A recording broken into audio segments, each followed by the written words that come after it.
各位標迷你哋好啊！呢兩隻錶可以全黑色啦，但係錶面咧又橙又綠咁嘅喎。其實啊，之前都好似有介紹過，大家可能有啲印象啊。咁就係咧瑞士嘅 Glycine Airman 啊，咁 Airman 都係好出名嘅飛行員手錶啦。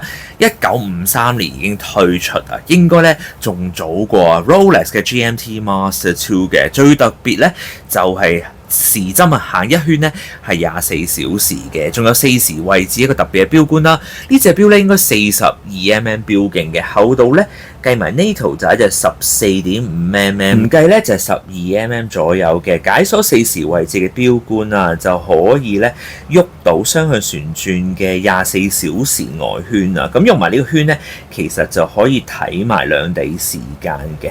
咁校完之後咧就上翻鎖啦，咁就喐唔到呢個旋轉嘅外圈啊。總之成隻錶啊，除咗錶面之外咧，其他嘢都係黑色嘅。咁解鎖3時位置嘅錶冠啦，咁就可以咧褪出一格就校日曆，褪出2格有停秒功能就可以校時間嘅。佢個機芯咧編號就係 GL293啊，其實咧就係根據 Sellita SW330 改裝嘅。咁即係話咧，佢用咗本身嘅 GMT 針啦去做時針，咁所以咧就可以轉一圈咧變咗24小時啦。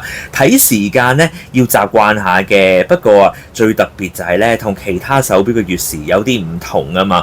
咁跟住咧就配條黑色嘅 NATO 帶啦，錶殼亦都係黑色。咁其實呢隻錶咧仲有做透底嘅，就見到頭先講嘅 Sellita 改裝機芯啦，台有直線打磨啦，100米防水藍寶石水晶鏡嘅手錶嚟嘅，戴上個7寸嘅手環，咁錶徑大概42mm啦，咁其實咧都幾有份量。不過咧黑色，所以感覺上咧又唔係真係好大隻，同埋咧最特別就係有全夜光面嘅。呢一個咧就係綠色嘅夜光面啦，所以夜晚睇時間咧都非常之清晰嘅。咁呢一隻橙色嘅，咁大家又睇一睇啦，就照一照咧呢個夜光俾大家睇下啦。咁我覺得咧全黑色再加夜光面咧，其實都係非常之特別嘅配搭嚟嘅。咁總之咧，其實之前應該都係分別介紹過啦。有興趣當然可以去到西九龍中心嘅時輪坊啦。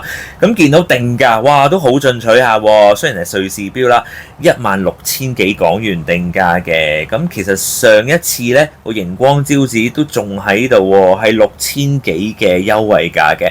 咁但係而家講得優惠之上嘅優惠，梗係再平啲啦。因為咧數量都冇幾多啦，應該係志在清貨噶啦。咁而家超級優惠咧就係5,680港元嘅，即係圍起應該係3幾折咁樣啦。